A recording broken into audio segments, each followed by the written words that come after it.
Not quite as good as yesterday's, but I'll take it. Question of the morning is, do you put sugar in your coffee? We'll be talking about sugar all day today, some of the pros, cons, and myths about sugar. Oh man, that is so good. Talking about sugar all day today. Feel free to shout out my account, tell your friends, family that need to hear about sugar. I'd also really love to hear some of your questions about sugar. Sometimes I take for granted and think things are common knowledge. So if you have some questions or concerns, we'd love to hear them, and we'll address them today. Okay, quick demo for everybody to show you how much sugar is in your food. For those of you that put sugar in your coffee, this is kind of 1 tablespoon here. 12 grams of sugar, 1 tablespoon. But a lot of people said they might put 2, so here's 2 tablespoons of sugar. 22 grams. But maybe you're not a coffee person and you're more of a Mountain Dew fan. 46 grams. Let's see what that looks like. 46 grams. Getting a little fuller. And just to clarify for everybody, when it says 46 grams of sugar on the can, that is a weight measurement and no difference than 46 grams on the scale. Here's a different perspective. 12-ounce can of Mountain Dew. 12-ounce glass of water, 46 grams of sugar. When you drink a can of Mountain Dew, that is exactly how much sugar you put into your body. All right, be honest with me, who actually knew that that's how much sugar was in their drink, or who has seen it weighed out like that before? Let me hear it. Here's another quick sugar knowledge bomb for you. Brown sugar is the same thing as granulated sugar with roughly 3% molasses or invert sugar. So then what the heck is turbinado sugar? It's backwards. Turbinado sugar is basically quote-unquote raw cane sugar, but if you look, it doesn't look too raw to me. But for the sake of argument for this, let's just assume that this is raw sugar. Now I'm going to show you the progression from raw sugar to your white table sugar. Here's our raw sugar. From raw, we go to brown sugar. They leave 3% of the molasses, and then all the remaining they bottle up in jar and sell that separately as molasses. Or from raw, they can skip the brown sugar, remove all of the molasses, and create our white granulated sugar. One more item to this demo, powdered sugar. Notice it's 10x. Powdered sugar is 10 times smaller in granulation than granulated. But one thing everybody needs to know about powdered sugar is because it can kind of clump and it doesn't flow as easily as white sugar, they add cornstarch to it at 1 to 3%. And it's because they use cornstarch in a lot of our sugars here in the United States that we cannot label our sugar as GMO-free. It's not the sugar cane it's grown from, it's the corn. So that concludes my little rant about the different types of commonly used sugar at home. I got a lot of sugar in my house, huh? Anyway, we're going to talk about corn syrup later today. So my sugar question for the afternoon, do you think that the sugar in fruit is just as bad for you as granulated sugar or other sugars? And the answer is a big no. Fruit is never a bad thing for you, and here's why. Fruit, like an apple, is mostly composed of water, fiber, and then sugar, minerals, and vitamins. When you eat an apple, you're also eating the fibers with all the sugar and everything else, and your body knows it. When you ingest the fibers from the apple, it has a reaction with your body that causes the insulin to be slower released into your body.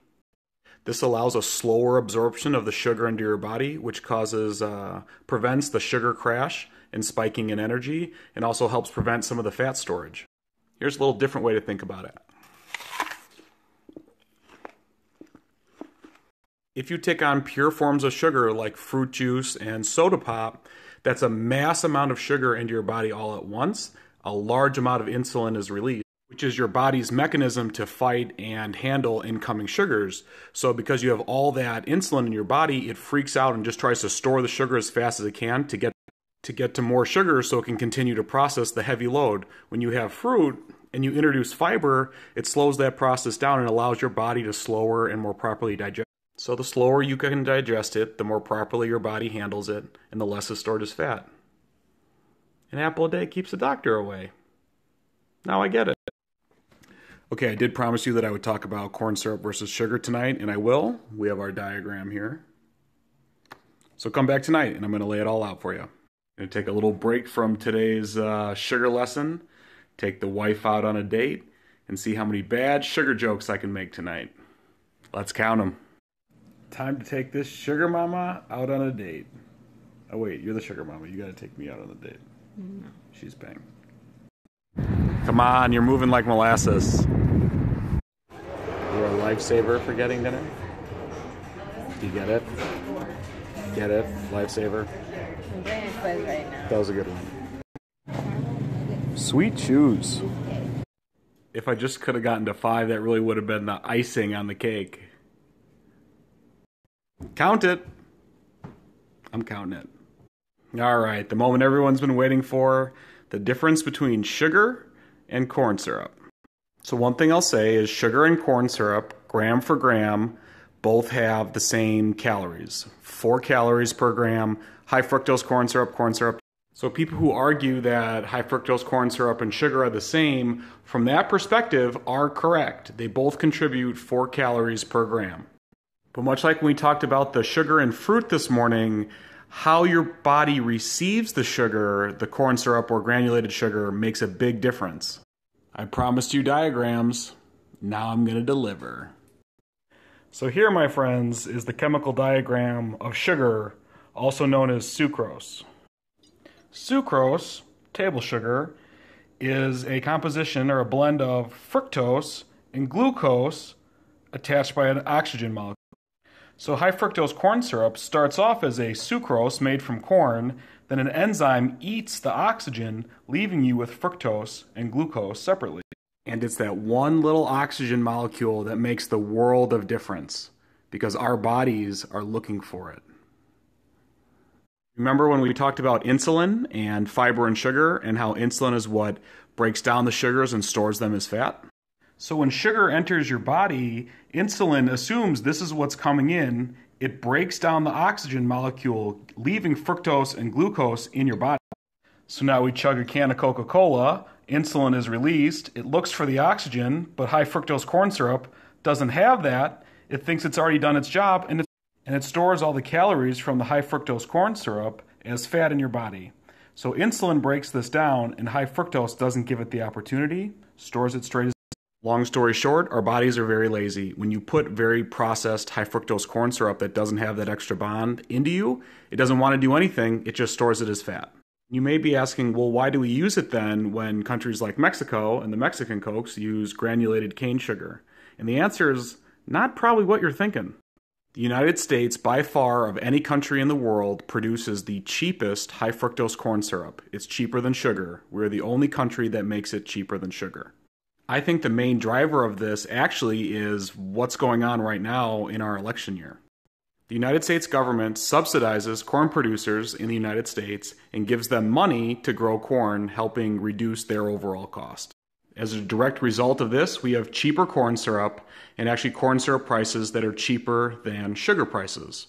But why would the government want to do this? Have some of you guessed where I'm going with this? In the United States, Iowa is one of the major corn-producing states. It's also a critical swing state to get elected. So if you want to become the president of the United States, you have to give money to the corn producers in Iowa to win the state, hereby lowering the cost of our corn syrup. And as a result, it's not economical for beverage manufacturers like Coke and Pepsi to use cane sugar versus high fructose corn syrup. It's just business. So Iowa, just pick a side so we all don't have to keep gaining so much weight. Come on. So thanks everybody for watching today and letting me nerd out a little bit. Hope you learned something about the different types of sugars. And as always, if you have questions, more than happy to answer.